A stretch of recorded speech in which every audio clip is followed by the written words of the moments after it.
माननीय राष्ट्रीय अध्यक्ष महामंडलेश्वर जी के द्वारा 56 भोग और लड्डू गोपाल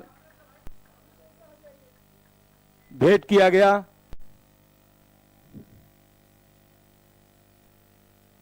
और मैं अनुरोध करूंगा महामंडलेश्वर आचार्य स्वामी सत्यानंद गिरी महाराज जो वृंदावन से आए हैं,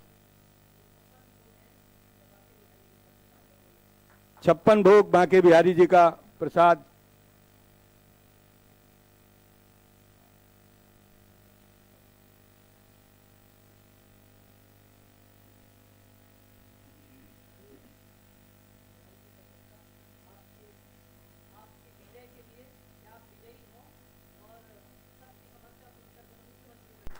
अबू भाई।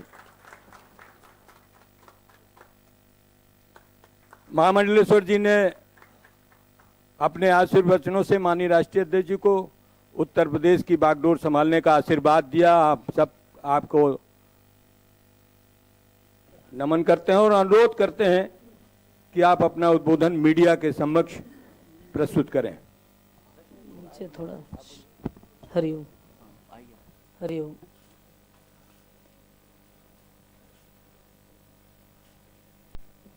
परम सम्माननीय, परम आदरणीय, इस देश की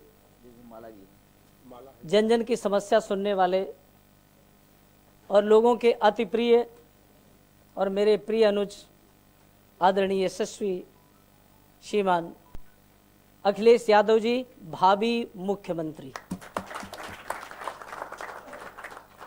मैं समझता हूं कि क्योंकि मैं पहली बार आया हूं, देश में जीता हूं और ये कह सकता हूं कि देश विदेश तक मेरा एक छोटा सा परिचय है। गौ माँ की सेवा करना, जन जन की सेवा करना, 300 कथाएं मैं कर चुका पूरे देश विदेश तक। और एक छोटा सा मेरा परिचय है, 861 बेटियों की मैं शादी कर चुका, जिसमें 89 मुसलमान बेटियों का मैंने निकाह करवाया। परंतु बंधुवर पहली बार आने का मौका मिला। मैं चाहता था कि अध्यक्ष जी और किसी को बुलाते तो मुझे जरा सुनने को भी मिलता, पर अखिलेश भैया की ऐसी इच्छा थी कि मैं ठाकुर जी भेंट करूं। पर इतना ही मैं कहूंगा आपसे, इतना ही निवेदन करूंगा। वो यह निवेदन करने के लिए मैं आया, एक अखाड़े का महामंडलेश्वर होकर। बहुत बड़ी प्रतिष्ठा होती, पद होता है, जिम्मेदारी होती, qualification. My qualification to I am Vedantacharya and philosophy and Sanskrit AA and सब कुछ करने के बाद, कथा कीर्तन सब कुछ करने के बाद, सबका घर बसाने के बाद, my family is no sister no brother, मैं अकेला था। और मुझे लगा कि जो एक बात बोली जाती है जो नहीं हो रही इस देश में, सबका साथ और सबका विकास का जो नारा लगाया जाता है, वास्तविकता यह है कि केवल समाजवादी पार्टी ही इस बात को सार्थक कर सकती है और कोई नहीं कर सकता। परंतु ये जो आपकी तालियां बज रही हैं, पहली बार देखने को मिला कि पार्टी में आना, फिर उसको ज्वाइन करना और फिर इतनी तालियां। मेरी समझ से ये तालियां आपकी खुशी की नहीं है, क्योंकि मैंने गोपाल जी का संदेश लेकर आना था और मैं गोपाल जी को लेकर आया। पर यही कहना चाहूंगा कि ताली वो नहीं बजाते खुशी में। कौन नहीं बजाते? ताली वो नहीं बजाते जिन्हें गम होता है, ताली वो बजाते हैं जिनके हाथों में दम होता है। ये दम के लिए तो मैं आया हूं यहां पर। अरे भाई, सन्यास जीवन छोड़ करके और इतनी बड़ी प्रतिष्ठा सब कुछ छोड़ करके सारा सन्यास जीवन व्यतीत करने के बाद मुझे लगा आवश्यकता है मेरी। किस बात के लिए आवश्यकता? मेरी इस बात के लिए जो मुझे मेरे ठाकुर जी ने कहा, क्योंकि ये जो मंच है ना, इस मंच का अधिकार, इस मंच की प्रतिष्ठा, यहाँ का सम्मान और यहाँ का बहुत बड़ा पद भगवान कृष्ण ने यदुवंशियों को दिया है और किसी को भी नहीं दिया।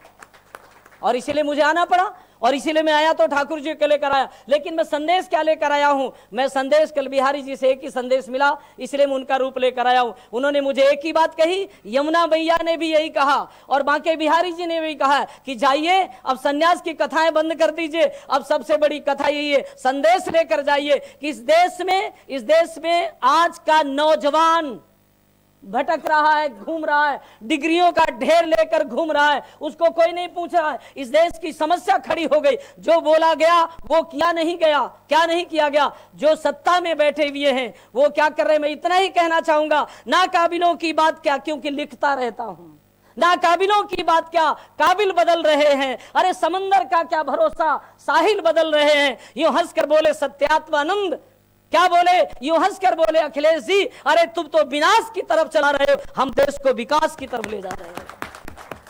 इसलिए मैं इतना ही कहना चाहूंगा, अब विकास की आवश्यकता है। आप सोचिए, मेरा जैसा सन्यासी, I am enter to 60 year, मैं 60 में प्रवेश कर चुका हूं, और इतना करने के बाद मुझे क्यों लगा कि अखिलेश भैया को इस समय लाठी की जरूरत है, साधुओं की। और मैं आपको वचन दे रहा हूं कि आज के बाद आप ये मत सोचिए कि साधु समाज आपके साथ नहीं है। मैं आपसे आश्वासन देता हूं, इस देश का नौजवान साधु आपके साथ लगेगा और इस देश में आपको मुख्यमंत्री बनाएगा। और वो देश है उत्तम प्रदेश। क्या देश है? आप क्या बोलते हैं? उत्तर प्रदेश। उत्तर प्रदेश में सत्ता में लोग, मेरा कोई विरोध का पक्ष नहीं है, मैं न्यायप्रिय व्यक्ति हूं, लेकिन मैं यही कहूंगा, आज महंगाई बढ़ती चली जा रही है। आज इस देश में महंगाई बढ़ती, किसान परेशान है कितने महीनों से। बार बार मैं अंबाला आश्रम में, मेरा बहुत बड़ा वृंदावन में बार बार निकलता रहता हूं, देखता रहता हूं, उस समस्या को पढ़ता भी रहता, सुनता रहता हूं। लेकिन किसानों का, वाकई लोग कहते कि मैं मसीहा हूं, मैं सब कुछ कर रहा हूं। अभी किसान की तो बात सुन रहे थे आप, क्योंकि मैं तो पहली बार आया, लेकिन मैं इतना ही कह सकता हूं, किसान का ही हम दिया खा रहे हैं। सत्य तो यह है, भगवान मिलेगा कि नहीं मिलेगा, मंदिर में हम घंटियां बजाते रहेंगे, परमात्मा का दर्शन होगा कि नहीं होगा, लेकिन सच्चाई तो यह है, किसान ही इस देश का अन्नदाता है, सबसे बड़ा भगवान वो होता है। आज वही तो दुखी है, उसको मुआवजा सही नहीं मिल रहा। इसलिए मैं इतना ही कहना चाहूंगा, क्योंकि समय की यहाँ परिधि है और समय की सीमा, इस बात को भी मैं समझता हूं, परंतु आवश्यकता है परिवर्तन की, आवश्यकता है बदलाव की। और मैं यहाँ पढ़ता रहा, बैठकर सोचता भी रहा कि अच्छी लाइनें लिखी है आपने कि बदलाव की जरूरत है, परिवर्तन की जरूरत है। इसलिए मैं चलते चलते इतना ही कहूंगा, मेरे को गोपाल जी ने एक ही बात कही, यमुना मैया ने एक ही बात कही, यमुना मैया कितनी गंदी है, गंगा भी कितनी गंदी है। वो यमुना माँ की पुकार थी कि मैं तभी शुद्ध हो जाऊंगी जिस समय अखिलेश जी मुख्यमंत्री बन जाएंगे। ये किसी के बाप की बपौती नहीं है कि वही गंगा साफ कर सकते हैं, वही यमुना साफ कर सकते। भारत की धरती में जन्म लेने वाला ना कोई हिंदू होता है, ना मुसलमान होता है, अरे जो इंसान होता है वो इंसान होता है। इसलिए इतना ही कहूंगा, और इतना ही कहकर विश्राम देना चाहूंगा। पूरी तरह से यहाँ मेरे सारे पत्रकार बंधु हैं, मैं आपसे इतना ही कहूंगा, जब तक मेरा जीवन रहेगा, जब तक मैं काम करूंगा, मैं ना सीट के लिए आया हूं, ना चुनाव के लिए आया हूं। ये जैसा चाहें, ये मेरे छोटे हैं, प्रिय हैं, ये जैसा चाहें, जहां चाहें वहां मैं समर्पित हूं, वहां मैं खड़ा मिलूंगा आपको। इसलिए इतना ही कहूंगा, और इतना ही कहकर बात को समाप्त करूंगा।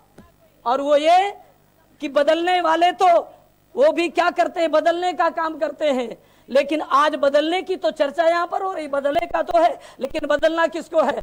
बदलना उनको है जिनके हाथों में दम होगा, वो बदल लेंगे। आज सरकार बदलने की चर्चा हो रही है, इस देश की समस्या को सुलझाने की बात हो रही है, इस देश में गरीबी को दूर करने की बात हो रही है, इस देश में। लेकिन मैं इतना ही कहूंगा कि मैं भी तो सन्यासी हूं, यहां भी सत्ता में भी सन्यासी है।